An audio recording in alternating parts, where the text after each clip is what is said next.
जो पति पत्नी होते हैं वो एक दूसरे के पूरक होते हैं। पत्नी के बिना पति अधूरा होता है और इसी प्रकार पति के बगैर भी पत्नी अधूरी होती है।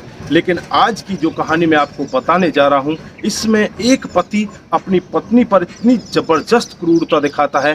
पहले तो उसे मार डालता है और फिर जंगल में ले जाकर उसको पेट्रोल से जला देता है।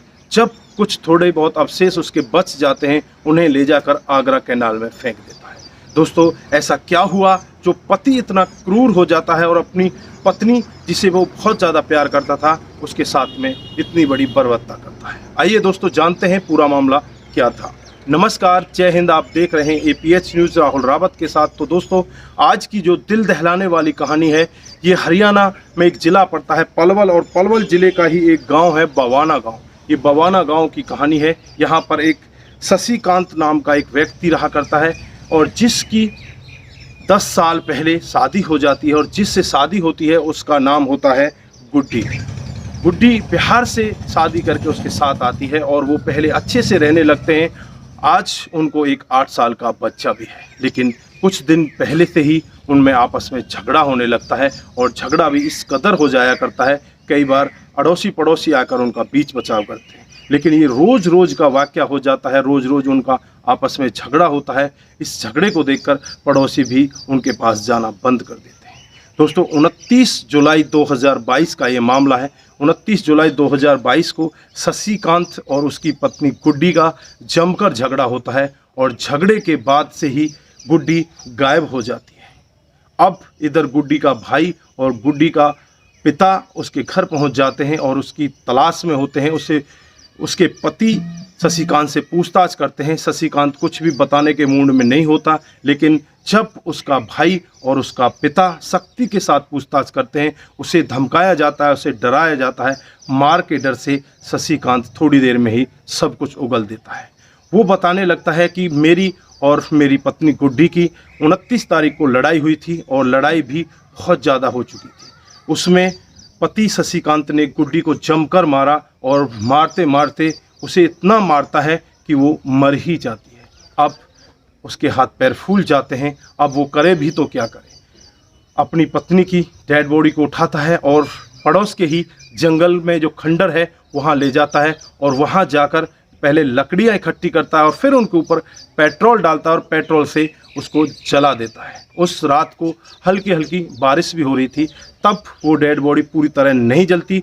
उसकी जो राख होती है और जो उसमें अवशेष बचे होते हैं उनको वहाँ से इकट्ठा करता है और इकट्ठा करके जो आगरा कैनाल नहर है उसमें जाकर फेंक देता है। यह सब पिता और भाई सुन रहे होते हैं। वो एकदम से इतने बुरी तरह चौंक जाते हैं और उनको ऐसा लगने लगता है कि अब इस दुनिया में कुछ भी नहीं बचा है, क्योंकि भाई की तो बहन चली जाती है और पिता की बेटी चली जाती है। अब दोनों पूरी तरह से परेशान हो जाते हैं। जैसे ही वो परेशानी से उभरें, उससे पहले शशिकांत वहाँ से फरार हो जाता है। अब पिता और बेटा दोनों के दोनों नज़दीकी पुलिस स्टेशन में पहुँच जाते हैं और वहाँ जाकर मामला दर्ज करा देते हैं और पुलिस ये मामला दर्ज करने के बाद तफ्तीश में लग जाती है। तो आसपास के लोगों से पता चलता है कि इनकी आपस में लड़ाई तो पहले से ही चलती आ रही थी, लेकिन 29 तारीख को भी इनकी लड़ाई हुई थी, लेकिन उसके बाद से गुड्डी गायब हो जाती है। लेकिन जो गवाह वहाँ पर जो पिता और बेटे हैं, जिन्होंने अपने जमाई से और उस शशिकांत से जो बयान सुने थे, उन सबको पुलिस को बताती है, तो पुलिस के पैरों तले भी ज़मीन खिसक जाती है। पुलिस भी सोचने पर मजबूर हो जाती है कि एक पति इतना बड़ा दरिंदा कैसे बन सकता है। दोस्तों, पुलिस तमाम तरह की कोशिशें कर रही है और उसे जल्द से जल्द गिरफ्तार करने का वादा भी कर रही है कि जल्द से जल्द उसे गिरफ्तार कर लिया जाए। इस कहानी में आपको किसकी ज़्यादा कमी लगती है? दोस्तों, लड़ाई तो आपस में घर में होती है और आपस में ऐसा कौन सा परिवार है जिसमें लड़ाइयाँ नहीं होती, लेकिन लड़ाई का मतलब ऐसा नहीं होता कि उसे मौत के घाट उतार दिया जाए। दोस्तों, हर एक परिवार में ऐसी आपस में लड़ाइयाँ होती हैं और हर एक परिवार कई बार बिखर भी जाते हैं, लेकिन फिर बिखरने के बाद फिर भी संभल जाते हैं। लेकिन यहाँ पर जो शशिकांत ने किया वो बहुत ही गलत किया। उसे अपनी पत्नी को मारना नहीं चाहिए था। अगर उसके साथ उसकी नहीं बन पा रही थी तो उसे उसके मायके भी भेज सकता था। दूसरा ऑप्शन भी उसके साथ हो सकता था कि उसे वो तलाक भी ले सकता था, लेकिन कानून को हाथ में लेना ये कहाँ की समझदारी है। दोस्तों उनका एक 8 साल का बेटा भी है, अब वो अनाथ हो गया है। अब उसका कौन जिम्मेदारी लेगा? जो उसकी माँ है वो तो इस दुनिया से विदा हो चुकी है, लेकिन जो उसका खुद पिता है अब वो सलाखों के अंदर जाएगा। अब उस 8 साल के बच्चे की देखरेख कौन करेगा? उसकी जिम्मेवारी कौन लेगा?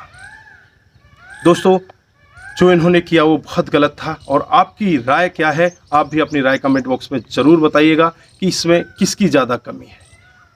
दोस्तों इस कहानी को सुनाने का उद्देश्य किसी को बरगलाना, किसी को बहकाना या किसी पर भी किसी प्रकार का दबाव बनाना नहीं है। हमारा उद्देश्य बस यही है कि आप लोग जागरूक हों और ऐसे क्राइम के बारे में जानें जो डे बाय डे हमारे समाज में बढ़ते जा रहे हैं। दोस्तों आज के लिए बस इतना ही। अपना ख्याल रखें, अपने परिवार का ख्याल रखें, सतर्क रहें, सावधान रहें। नमस्कार, जय हिंद, जय भारत।